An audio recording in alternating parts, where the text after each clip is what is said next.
Okay, I guess we'll get started.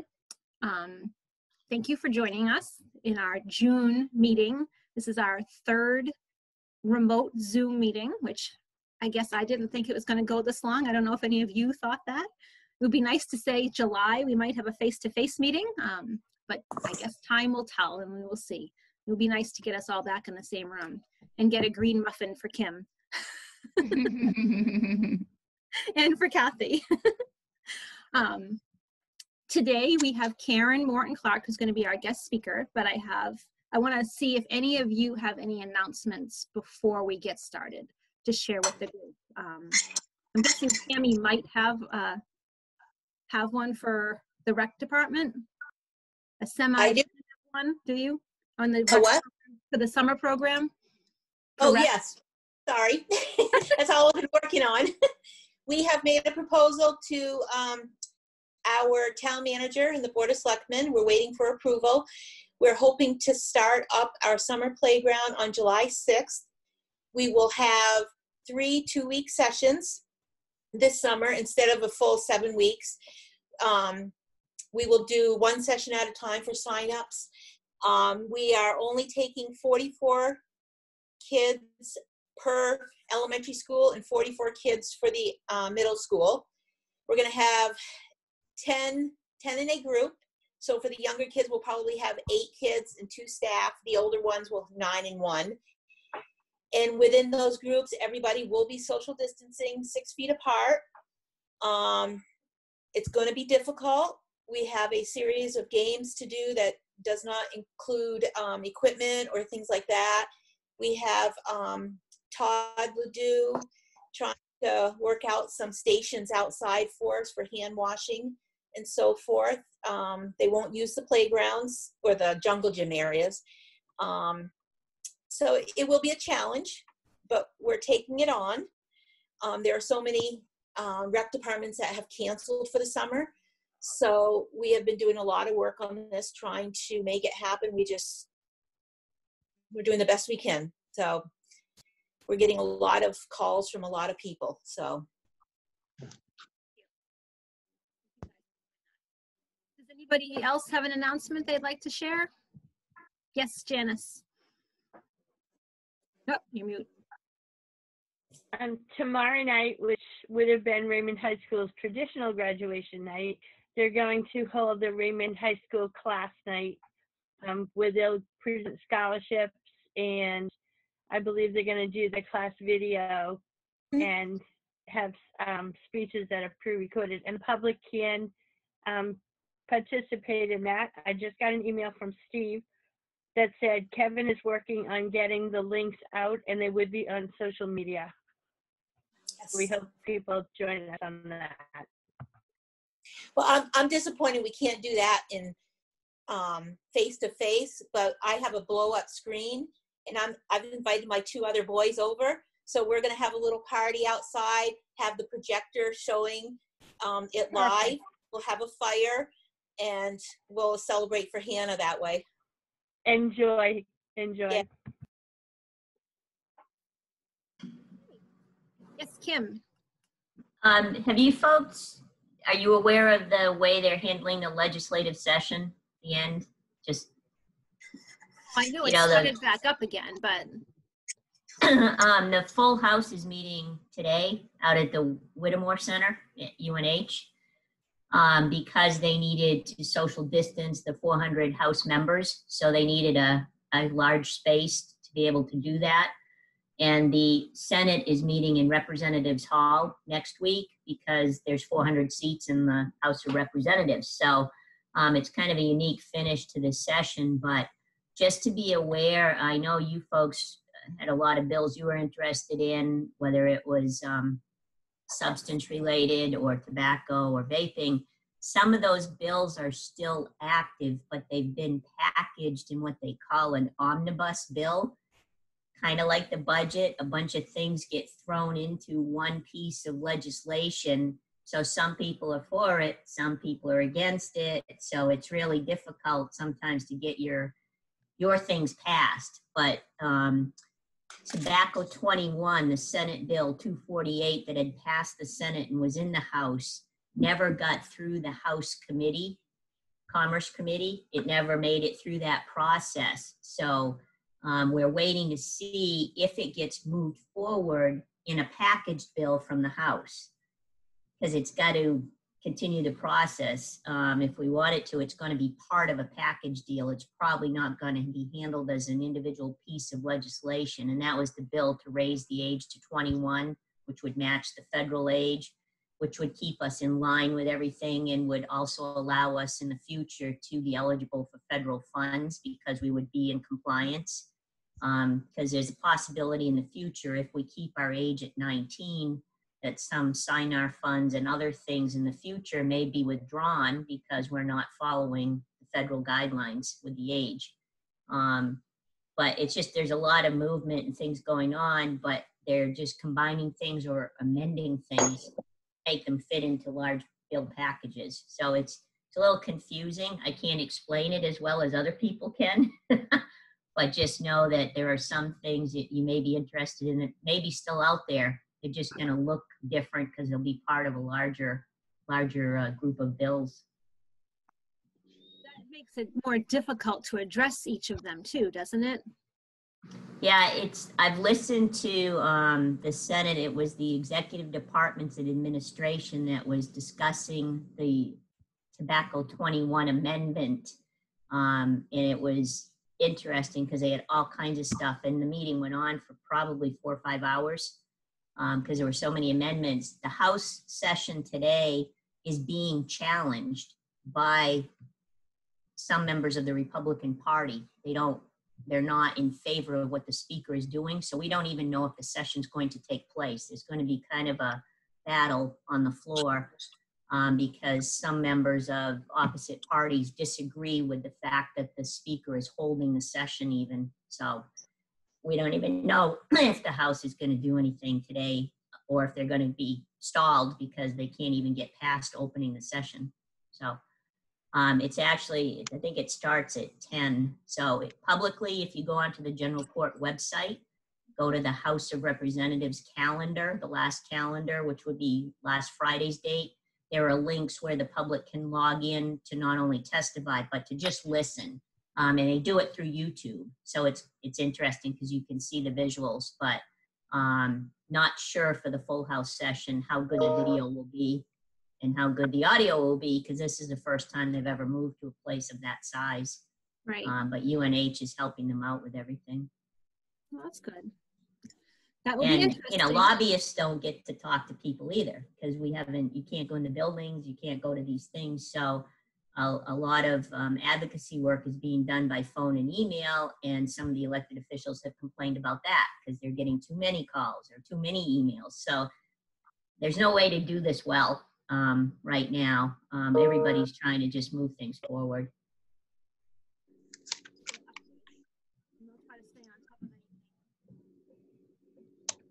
Nothing sneaks by that's not supposed to sneak by, but it sounds like this would be the time that it would happen though, right? It's kind of like the budget bill when the age became 19 last fall. Publicly, they said, oh, all the advocacy and public health groups were in favor of it. We never even knew about it. The age was randomly put at 19 as part of the budget bill, and it was like a 1,000-page state budget, so it kind of was in there, but not something we caught till after the fact. It's amazing what can get buried in some of these bills. Yeah. Anybody have anything else? Thank you. Yes, thank you, Kim. We have some exciting news to share with all of you. First, we had New Hampshire Gives yesterday, and we are over $4,100 that was raised as part of that event that will go to our disc golf course endeavor that we've started out on. So that's very exciting. And then on top of that, we have to be careful of what we're sending out because we got other great news. We were just notified that the Raymond Coalition for Youth is a finalist for the Red Sox Foundation Impact Award. And it's all up to our people now to vote. So we really need all of you and to share it. Kathy and I are working on getting some graphics ready and an email to go out. And then we can ask all of you to take that and forward that out once you get it. We only have until the 22nd of June, so it's a very short time period for voting. And it's so simple. It literally takes less than a minute. We'll go by the steps. We share the link with you. You go in, you put your name in and your email, and you literally vote for the Raymond Coalition for Youth in New Hampshire. Hit that you're not a robot, and then hit submit. It could not be easier.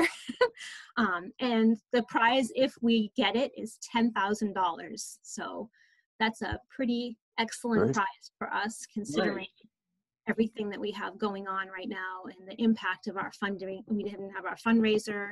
There are several other fund opportunities that we're missing out on because of COVID. So this is really a pretty big deal for us.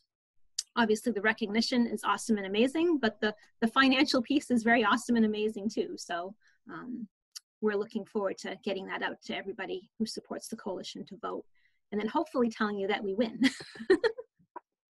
So, does anybody have any questions on that, or? No? Okay. With that, I'm excited that we have Karen Morton-Clark here. She's with the New Hampshire Recovery Friendly Workplace. Sure some of you already know her and have worked with her. She's been a part of, well, she actually helped create the Raymond Coalition for Youth back when it first started, because she's a huge mentor of mine. And I'm happy to have her here today in this capacity. Talking, I know some people say, why are you talking about recovery? We get that conversation a lot. So we try to break down the stigma wall that prevention is recovery. Prevention and recovery are kind of simultaneously together. If we have a healthy community that supports our young people around prevention, we have a healthy community that's going to support people who are in recovery. So they're kind of one and the same. And Karen has an excellent program. We are excited to say that part of her program is having a policy for your workplace around being recovery friendly, and the Raymond Coalition for Youth is adopting that. We're going to be working with her on our policy in the training that she has today. So with that, Karen, it's all yours. Oh, thank you, Celeste. And it's so good to virtually, if nothing else, see everybody. It is good to see some folks that I've been working with over the years in different capacities. I just saw Kim Gordon jump on. Kim, can you just let me know who you are? Sure. I work with Beacon Health Options, which is part of WellSense in Medicaid. Oh, excellent. Oh, it's so good to have you, and it's good to have everyone here. I hope everyone continues to be well during this slightly challenging time of change. So what I'm going to do right now is I'm going to try to share my screen. I do have a PowerPoint. I also have some videos, very short videos, like 2-minute videos embedded that I think will come through. So we'll give that a whirl. I haven't done that on the Zoom yet, but I think it'll work. And then if you want to ask questions or post your questions in chat, that might be easiest. But certainly if you feel you want to interrupt me at any point in time, you can certainly do that. And then Celeste, do you want to mute everyone, or do you want to just ask them to mute themselves? Because sometimes the background noise is distracting. If I mute all, then you can unmute yourself, right, Karen? Yes, I believe so, yes. Yep, so here we are, perfect. All right, so I'm gonna try to share my screen.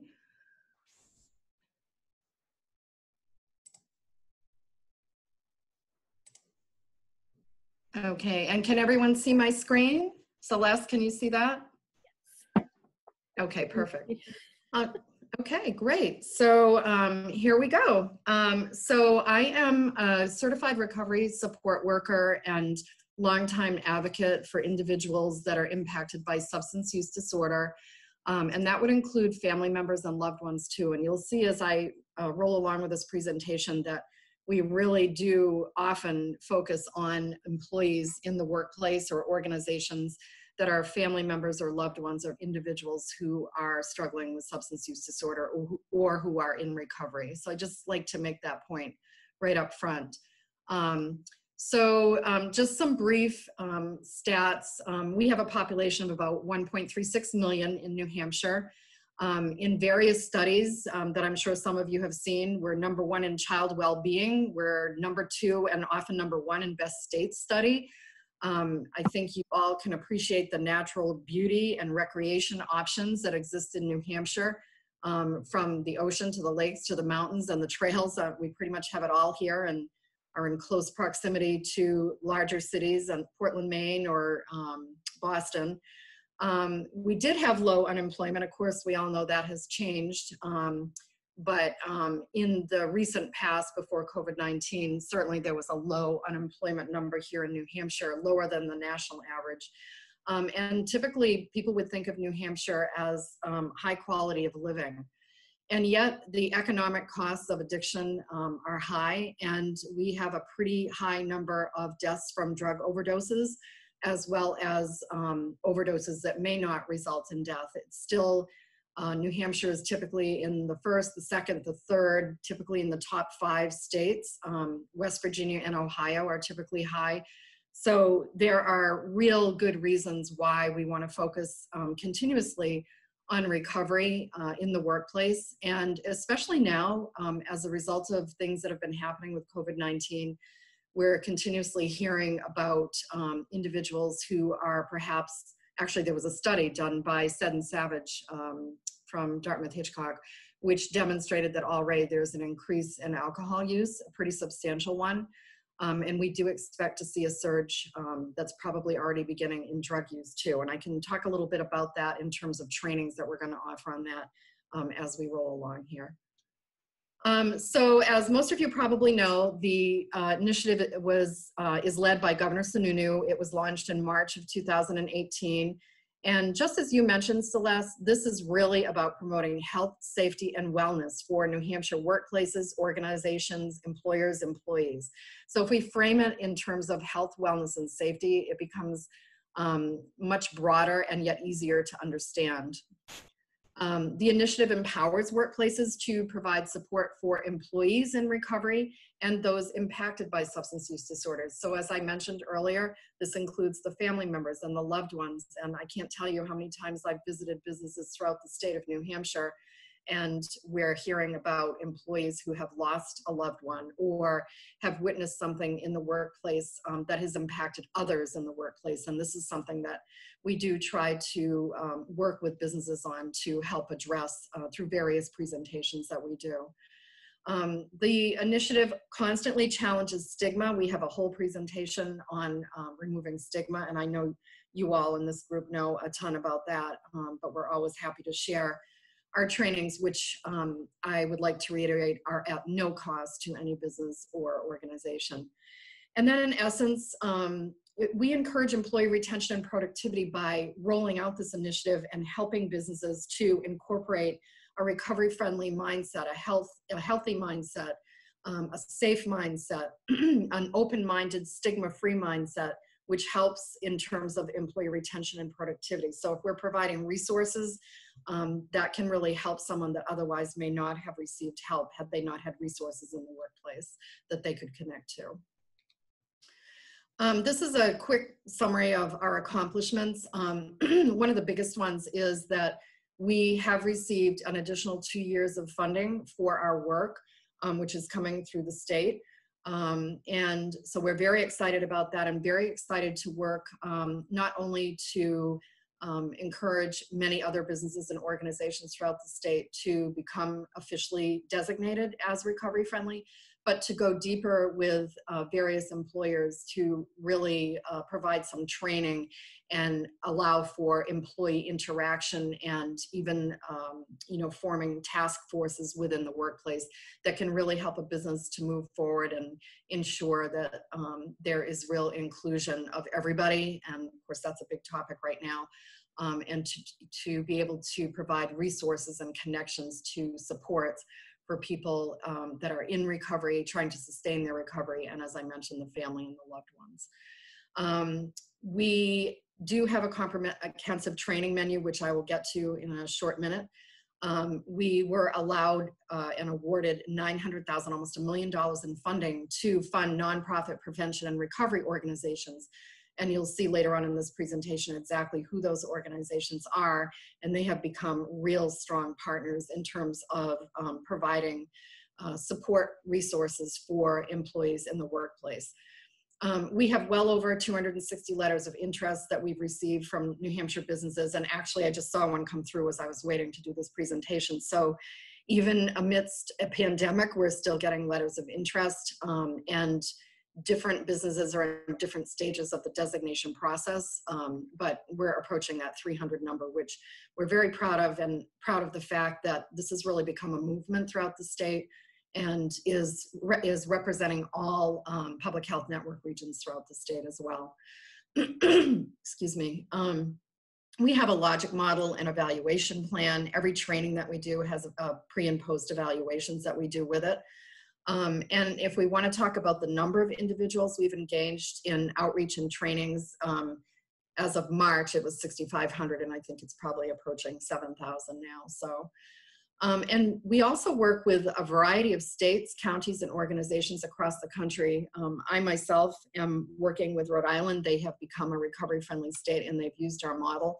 And actually, myself and 3 of the New Hampshire businesses that I work with will be participating in a panel discussion that will happen next week for the various stakeholders in Rhode Island. So we're very excited about that, and excited as they are to move forward with this particular model. So I'm going to try to play this video that is going to feature Matt McKenney from Hypertherm, who talks about benefits. Ooh, it's sounding double. Is it sounding double to you? I can't really hear it too well, Karen. We can't see it either. Okay.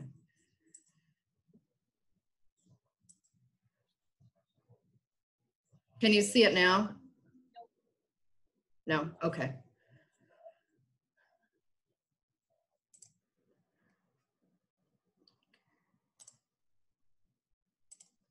Okay, so I'll just speak to that. I can certainly send those links to those quick videos if anyone is interested. And I apologize, I thought it looked fine on my screen and I can see it and hear it, but Matt McKenney is the Workforce Development Director at Hypertherm. And they have been longtime champions and ambassadors for a recovery-friendly workplace culture. They actually had established elements of that before the governor actually created this actual initiative. And Matt is a great resource in terms of policies that they've developed and return to work agreements, which I literally have people from different companies asking me about, you know, we'd love to have this employee come back, you know, what do we do? And then we get into a discussion of, well, do you have policies? Do you have a return to work agreement? And often I will connect them with Matt, who's a member of our advisory council, who can walk them through the steps that have worked very well for Hypertherm. Grapponi Automotive Group is another great testimonial, also great champions and ambassadors for the recovery-friendly workplace. And Celeste, I will send you these links so that anyone can access them and hear what businesses actually have to say about the successes that they have seen in their business as a result of being connected to the initiative. So I just want to talk real quickly about the needs of the workplaces. Of course, this varies based on the size of the workplace, the type, the culture that already exists, the readiness of the business. And I'll just make mention that we can work with businesses of any size. I have a business with 2 employees. And the state of New Hampshire is actually one of my accounts with several thousand. So really we can work with any size business and really work to have a lot of initial conversation and dialogue to determine the state of readiness of any organization or business so that we can customize our approach and agree on an approach that's going to work well for each entity. We do, as I mentioned, provide access to trainings for supervisors and employees, again, at no cost. We provide samples of recovery-friendly policies and procedures, and because we have a statewide network, we're able to connect businesses to other businesses that are engaged in, have used successful policies and procedures, and we love making that connection because, for example, I know of a company in the North Country that didn't have any of that in place, and in that example, they reached out to Matt at Hypertherm, and they developed their own policies and procedures using his model, and have become, again, another champion up in the North Country. That's Jen Foote. We provide connection to community resources for employees and their families. And of course, we recognize always the Raymond Coalition for Youth as a great partner and one that is consistently over the years providing community resources for all. So we truly appreciate that partnership and the partnership with us in promoting our work as well. We talk a lot about recruitment and retention strategies for, as I mentioned, healthy, safe, and productive workforce. That's often a need that workplaces are expressing. They often want the customized support, the referrals. I do literally have people calling me. It's not necessarily on our list of things that we provide, but people will ask, you know, okay, you mentioned a doorway, you know, I've got somebody who's in trouble. How do I connect? You know, you might get calls like that. So really it is helpful just to really cast a wide net of awareness with this initiative for a variety of reasons. And then always with workplaces, especially initially, we clarify on what it means to be part of this initiative, and that's what I hope all the elements of this presentation will help to provide you all with today. So this is a diagram of our organizational chart. As you'll see in the middle there are currently 3 recovery-friendly advisors. The funding we just received will allow a 4th one to be added, so we're excited about that. And I would say myself and Shannon so far are working mostly with other states. That may change. We may hire someone specifically to do that, but that remains to be seen. But at some point, we will be expanding our reach across the country even further than we have already. As you know, we work with workplaces or organizations such as yourself. We're very connected to all 13 public health networks and all the recovery organizations throughout the state. And of course, I'll share that link down the road in this presentation if you don't have that already to connect with any one of them.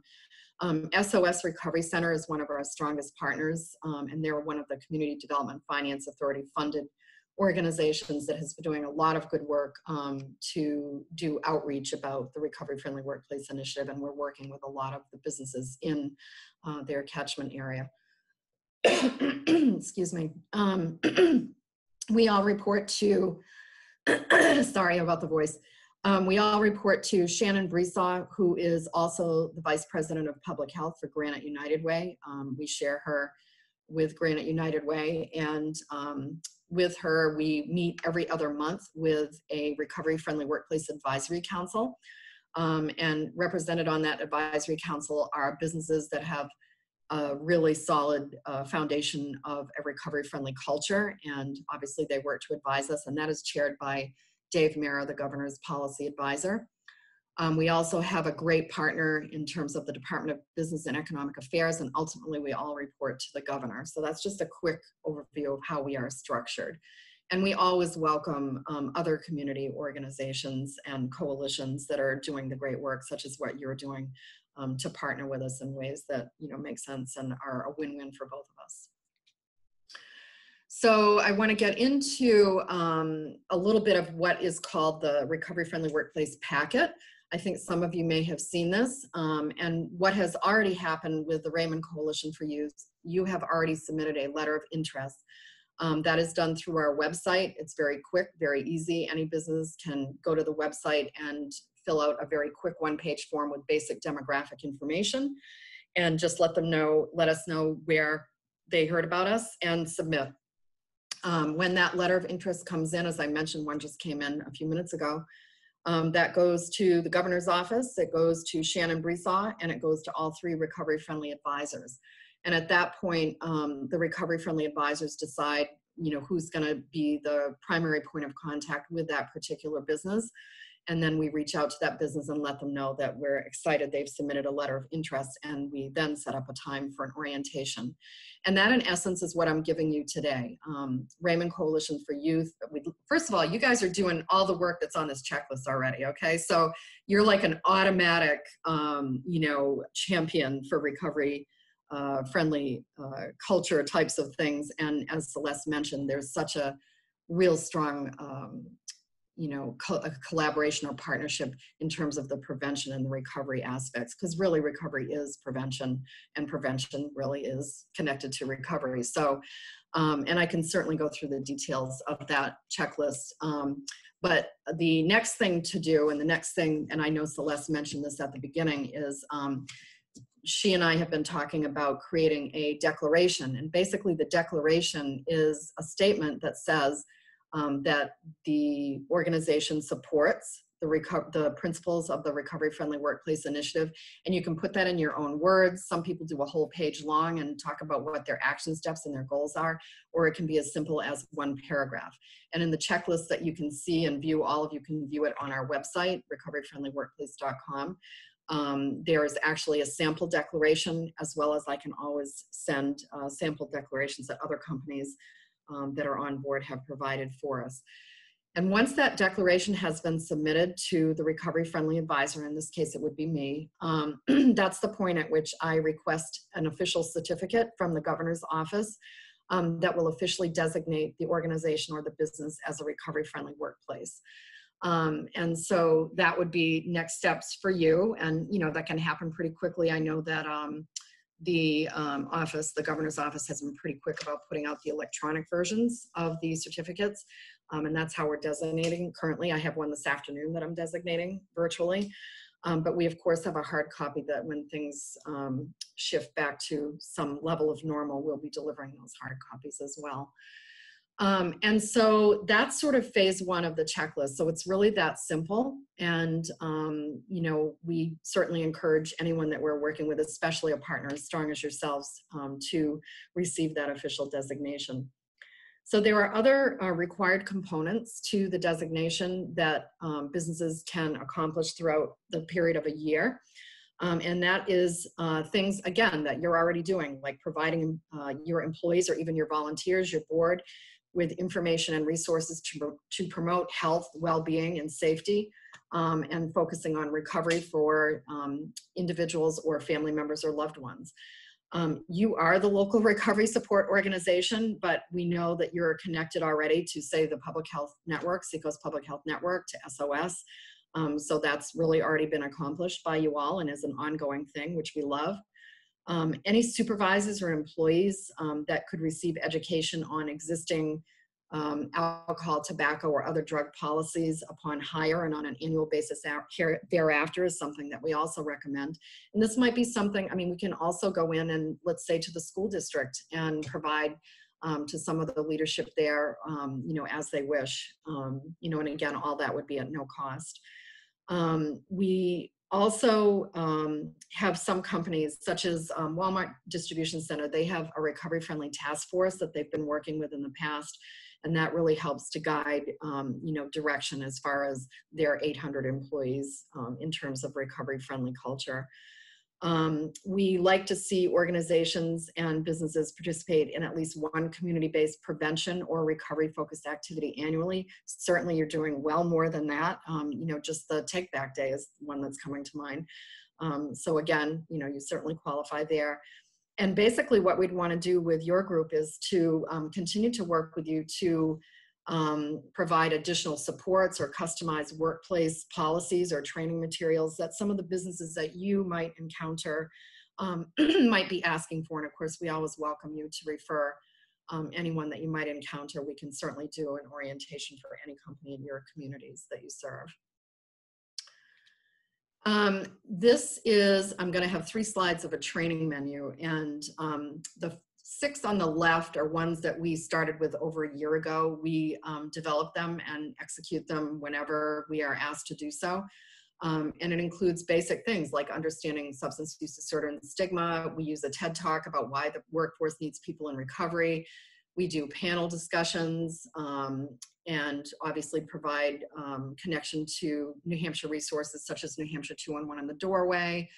The panel discussions are 2 different types. We'll use businesses, and they talk about their proven results as a result of becoming recovery friendly. And then, we have a Q&A portion, so, it's a dialogue. And then we also have individuals, depending on where we're going. I like to use local individuals. So if I'm in the North Country, I want to try to use individuals up there that are in long-term recovery and have lived experience that they can share. And these aren't war stories. They're more about, this is how I got into this situation. This is when I realized I had a problem. This is how I realized I could get help for the problem. This is the help I received, and this is how I've been able to sustain my recovery. And this is what my life looks like today. So they're definitely messages of hope. There's nothing discouraging or, negative about those messages. And then we have some advanced modules that you see on the right side of the screen, more about policies and sort of a deeper dive into substance use disorders and, community resources and such. So this is actually a list of other trainings that we've been doing. And I'm hoping the next slide will allow me to show that whole entire flyer, and I can send Celeste the link. I think you already have it, Celeste, but because of COVID-19 and because we had to pivot to not being able to do outreach and go to businesses in person, we as a group decided to develop trainings that were pertinent to what we're experiencing right now, always with a focal point of recovery, but also addressing things like isolation and self-care and compassion fatigue. And those have been really popular trainings. They're all about an hour, a little bit less in length. And we have a couple of really good ones coming up that will involve, I know one you've seen, which is with John Delina about drug trafficking during COVID-19. So he's graciously agreed to do one for our recovery-friendly businesses. And then we have, actually this Friday, there is a presentation on New Hampshire 211 in the doorway. If anyone has any questions about that, that would be a good one to come into. Lauren McGinley is giving that. And then following that, we have 2 special sessions that NAMI is doing, the mental health response in the workplace, so effective interventions in crisis situations. And if there were to be a sudden death in the workplace, whether it be a family member or someone actually in the workplace, and it's basically a response to promote healing and to support loved ones and families that might have experienced a sudden death, which could include suicide. So hard topics, I understand, but I think they're really timely based on what we're hearing about how COVID-19 and isolation has impacted people in terms of their isolation, and how some things are emerging now as being a little more problematic than maybe they have been in the past. Okay, so I'm going to try to click on this and let me know if you can see it. Whoops, hang on. No, it's not going to let me. So what I just described was the flyer that I can send to you, Celeste, and you can distribute it to your network. That allows people to register for the last sessions that I just mentioned in our training series, which will probably advance on. We'll probably have a month of no training or something, and then we'll have another series that we'll have. And we do trainings with our partners. Like, for example, SOS Recovery Center developed the compassion fatigue one, which is excellent. I highly recommend it. And they would probably deliver that, but we do that in partnership with them. So I can get that link to you all, and you can see the actual flyer, register, and then once you register, then we send you the Zoom link to get into the training.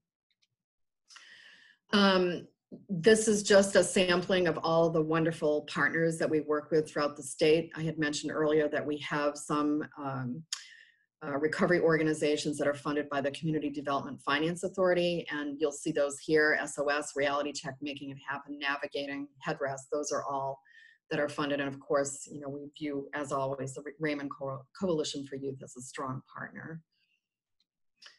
So this is a list of the key partners. Granite United Way, always a good partner, actually is one of my accounts. State agencies, which includes all agencies under the state of New Hampshire umbrella. New Hampshire Works for Recovery, and then the CDFA funded organizations that I already mentioned. I also mentioned the public health networks, the recovery community organizations, New Hampshire 211, the Doorway, and other state agencies. So again, just to reiterate, we really do work in a robust manner with all the partners that you're seeing throughout the state. I think you all know about the Doorway. This is kind of a slide that just kind of gives kind of the overview, if you will. I'm excited that I was just on a call with the new CMC, which is the new hospital doorway point of contact for Manchester.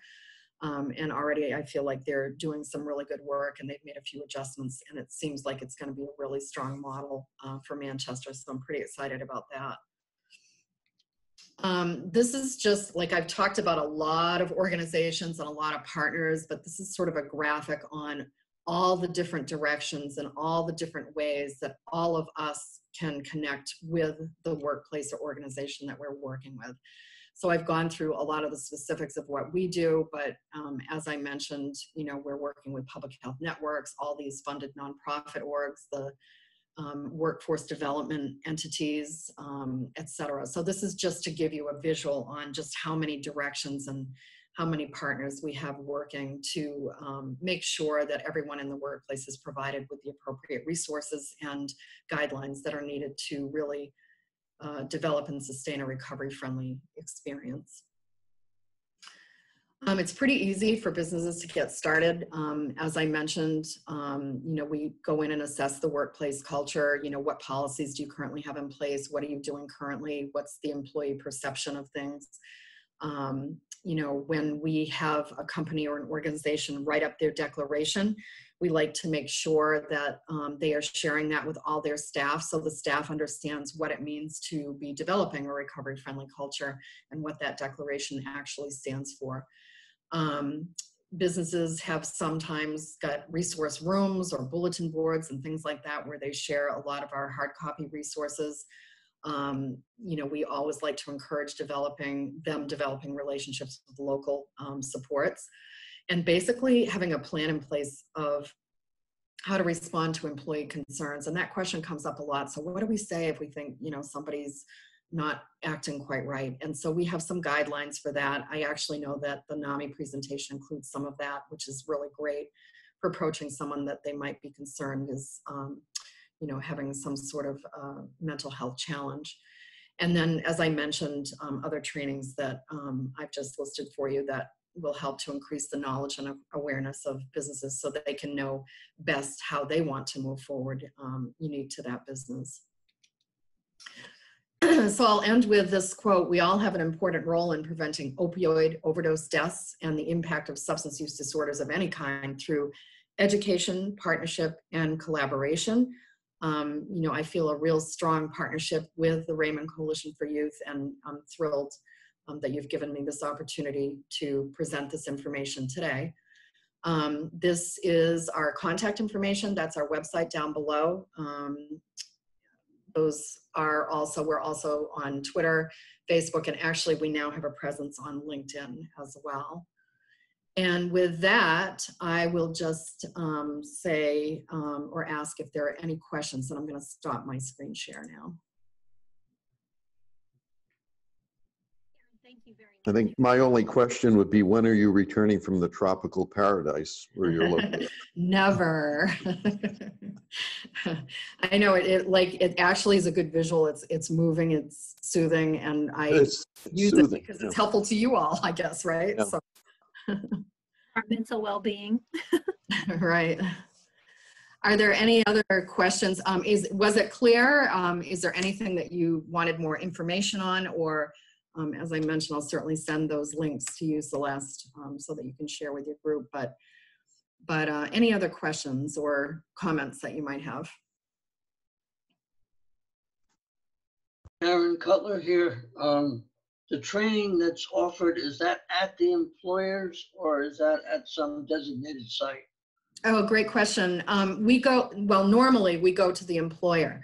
Right now, every training that you saw on the list, we can offer virtually in a Zoom session, such as what we're doing now. So obviously for those more interactive ones, it's usually preferable to offer in person. But we travel all over the state to the business in question and love to go to their work sites because it kind of gives us a better idea of, you know, what their culture is and what their business is, and we want to learn about all that. So either right now. Okay. And again, the task force that's created at the employer? Yes. Yep. Yep. And so not all businesses will decide to have a task force. It typically works well with a larger employee base. So like, say for Walmart Distribution Center, they have almost 800 employees.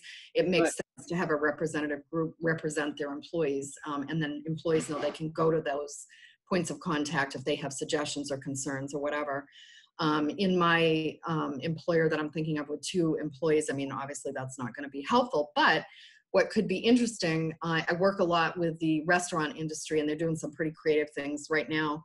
But imagine getting a collective group of restaurants together or any sector together and then having a task force formed that represents those particular businesses within that sector. I think that could be a way it could be done too. Thank you. Good to see you, Cutler, by the way. I haven't seen you in a while. It's good to see you virtually. Just to share, I had the opportunity to go into Walmart with Karen and a few other people to talk about their new program that they were launching. And they had some young employees who were part of the presentation that we gave. And I was sitting next to Karen. I was just so moved that both of the employees, they kind of broke down a little bit with appreciation because the conversation had started at work, and both of them had something going on in their personal lives with substance misuse in their families and friends, and they felt like they could never talk about it. They kept it bottled up, and then Walmart adopted this policy, and it gave them the opportunity to connect with resources, to talk openly about this subject, which was something they didn't feel comfortable prior to that. And just seeing the relief that they had, and then they went over and they asked to hug their manager, who they said they didn't know if they could talk to their manager about that before.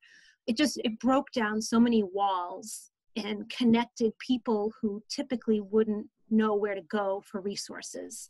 I just wish we had captured that on video or something, because it was so moving to be part of that. And all of the businesses, the town of Raymond, the school district, Walmart, Hannaford, they have so many people who work for them, and they may be in the similar situation, just looking for, how do you connect, and is it safe? We hear that word a lot. Is it safe to talk to somebody?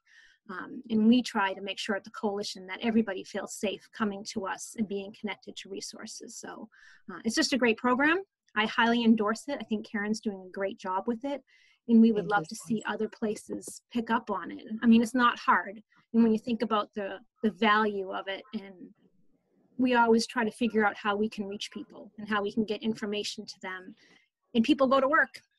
Usually people go to work. We're all stuck at home right now, but in a typical day, people are going to work and they're interacting. It's a touch point for them to be connected with things. So I really appreciate you bringing up that example, Celeste, because that is a perfect example of a very first step in removing stigma in the workplace. That is the perfect way to do it. And it is kind of typical that those kinds of things happen in an initial conversation. Like if I go in and do an orientation, or if any of us do, there are conversations that are happening in that orientation that never would have happened otherwise. There are conversations that occur in our trainings, like say the stigma training, that would never occur otherwise. And so that is what I always say to the group, because they'll say, well, how do we remove stigma? And I go, the fact that we are just talking about what we've talked about for the last half hour is a huge first step, and that's a perfect example of that. So I appreciate you highlighting that, Celeste. Thank you. anybody have anything else? Any other questions or thoughts or ideas or anything at all? Hi, Chris. You're on mute, just so you know.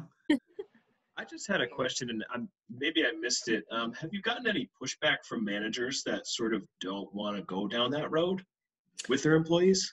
Yeah, I've never had pushback that don't want to go down that road. One of the things that sometimes we have to have further discussion about is there are businesses that feel like, I literally had a business, I won't name the business up in the North Country, that thought that once they become designated, they were forced to hire anyone that said they were in recovery. That is not the case. We encourage, and it would be, I would think most any business mindset, to hire the best person for the job, regardless of whether they're in recovery or not. Sometimes they might not know that a candidate's in recovery. All we're saying is that for employees that are currently working in the workplace, whether they want to identify themselves as in recovery or not, that we want to make sure to provide resources for anyone who may be impacted by substance use disorder and correlated mental health challenges. That's really all we're saying. It's up to the company as to who they hire and who the best candidate is. Of course, we're thrilled when they do hire someone in recovery and incorporate them into that recovery-friendly culture. But that's probably a question that does come up sometimes, that might start to seem like pushback, but once we have a conversation about that, I'm having a conversation right now with a company about that, they're like, oh, okay, now we understand, and just to be providing the resources and the supports that their current employees need, and being able to use us as a resource to call if they have a question or a concern or need a new policy or a return to work agreement sample.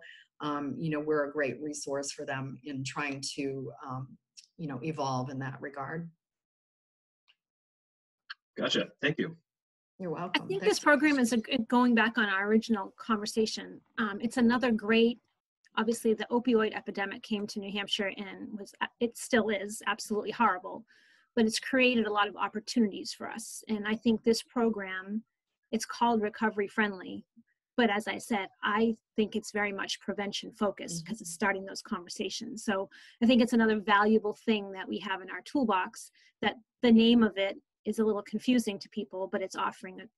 You just need to work on the advertisement for it. Mm-hmm. Yeah.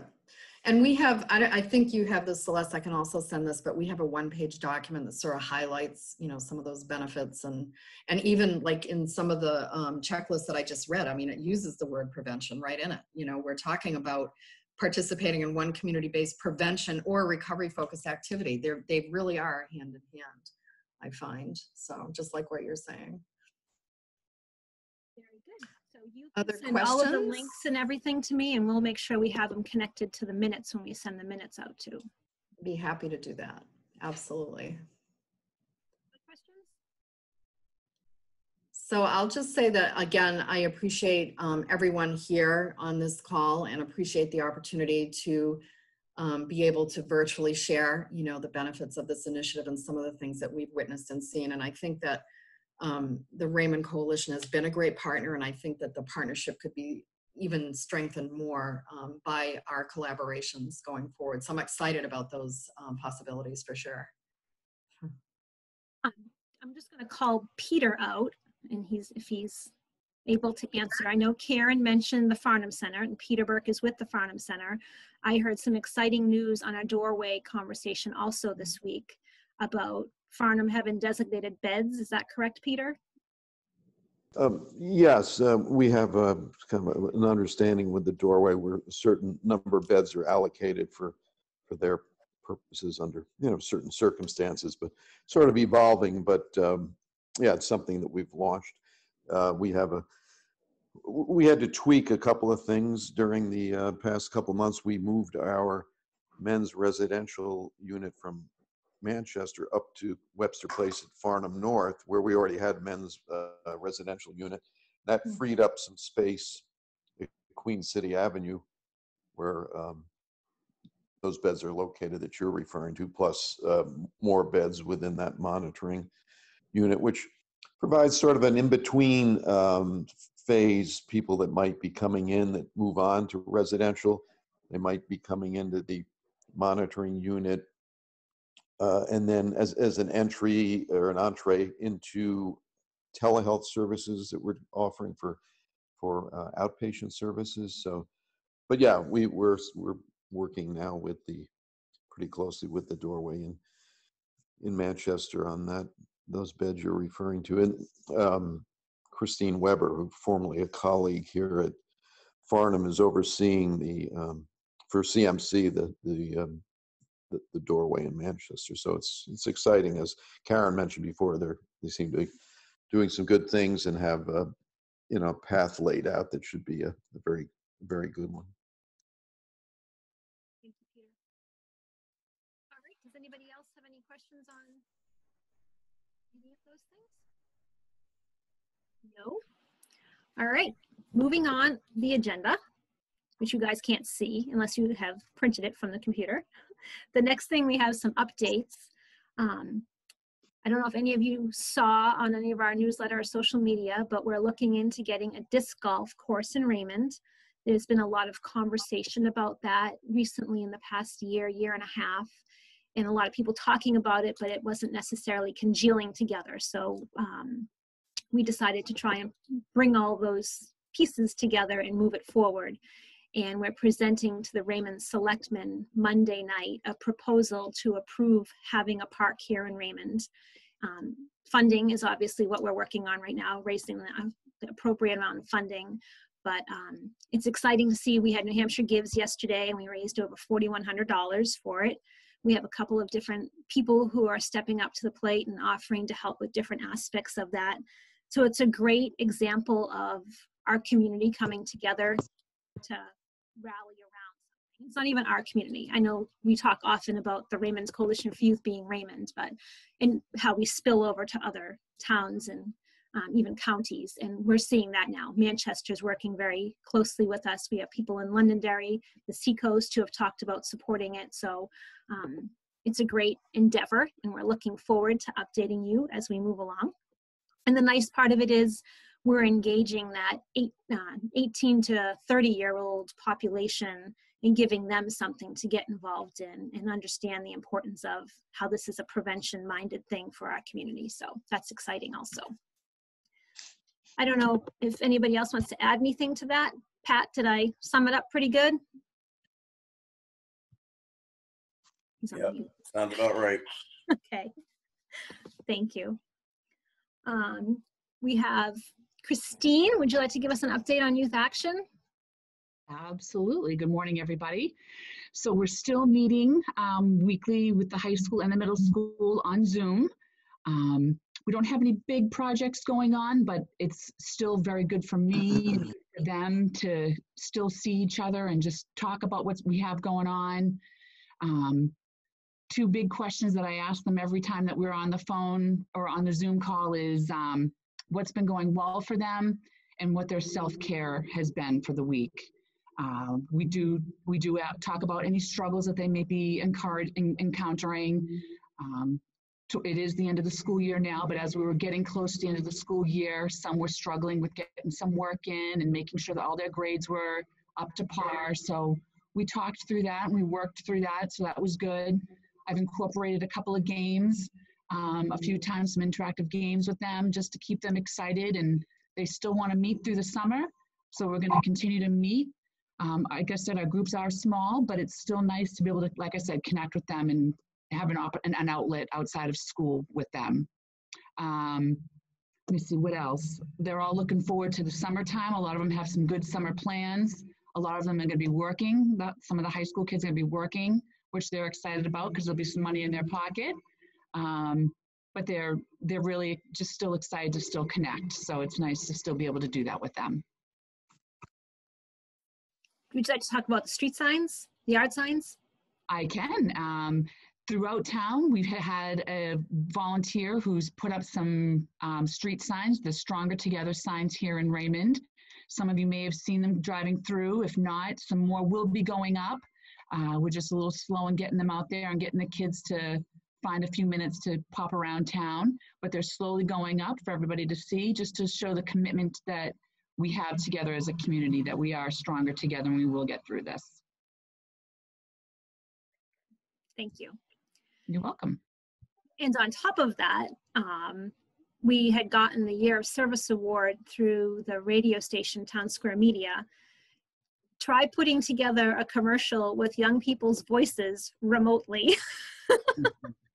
That's what Christine's been working on, and Kathy and myself putting all those pieces together. It's gone off to the radio station. We told them it was quite the challenge to do it, but hopefully you'll be hearing that starting in July. It's on 5 different radio stations, so I think it came out pretty good considering all the challenges that we had putting it together. So we're excited to start hearing our name out there on the radio driving around. Absolutely. And especially with our young people's voices in them. So that's the important part. She said that she would be sending us the finished clip this morning, and I think I had an idea that I think we can do like a photo gallery slideshow and make it on so that we can put it on YouTube. Mm-hmm. So we can have it on our YouTube so people can hear it, see it.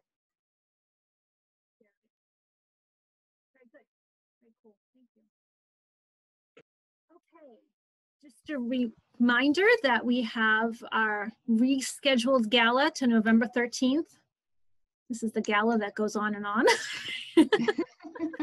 Hopefully it'll be okay on November 13th. We've also talked about, we have a tentative date for our prevention summit that we have every year that is tentatively scheduled for October 23rd. but we're waiting to move forward with that until July to see if we can have a better understanding of where we are, if that will actually happen. It's my hope that everything's going to turn for the better. I'm sure all of you feel the same way. We can get out of our houses and start enjoying life and seeing people.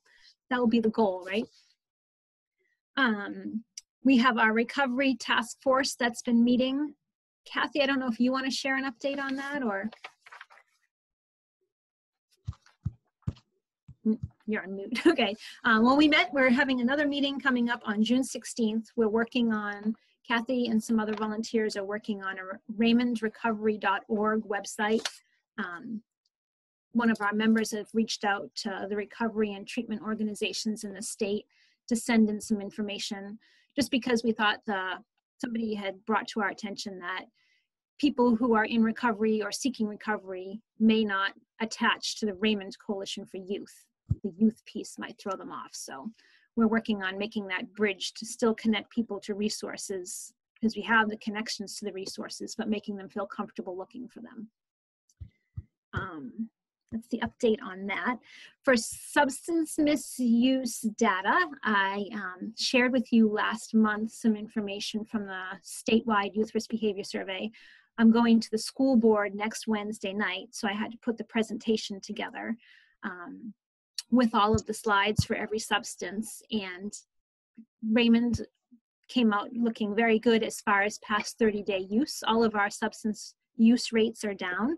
They're lower than the state of New Hampshire, which obviously we're not in a competition or anything, but when the coalition first started, we were higher than the state average in all of the substances. And now it's nice to see, granted it's quite a long time, but we're lower than the state in every single one. So that's very exciting. The concerning piece that came out was that we talk about perception of harm, perception of risk, and how our parents talk with our young people. And we were on the wrong end of that on all of the things. So we had lower rates of parents talking to their kids about substance misuse. So that's an opportunity for us to increase access for parents to feel comfortable talking about those things. And then parents thinking it's wrong, kids reported that they don't think their parents think it's wrong. So that's another opportunity for us to engage and have some conversations about that. So some things came out of the data, which that's why we collect the data, to look at those things. So more information will come on that. And then I have Lindsay on here. You can't see her, I don't know if she can unmute, but we had John Delina come and speak for the Raymond Coalition for Youth for Prevention Week. And I don't know if some of you saw that. He did an excellent job talking about the pills that they're confiscating on the streets that people are abusing, prescription drug pills. And Lindsay really did the bulk of it. She did an amazing job. I'm gonna try and share my screen. Okay, I'm glad you can do that. I'm gonna try to do that. She just did a phenomenal job on these slides. And I spoke with John Delina yesterday, and he is so thrilled. He loves them. He gave us the go-ahead to start promoting them. Can everybody see my slide? See my screen? This is just one example. So it's a visual. It has some good information. It has a quote from John to kind of back it up. So we're going to be rolling these out. I don't know if I can go to the next one and have you guys see it or not, though. I'm not that that savvy. See if I can get any more. Did that change for you, or is it the same one? No, same one.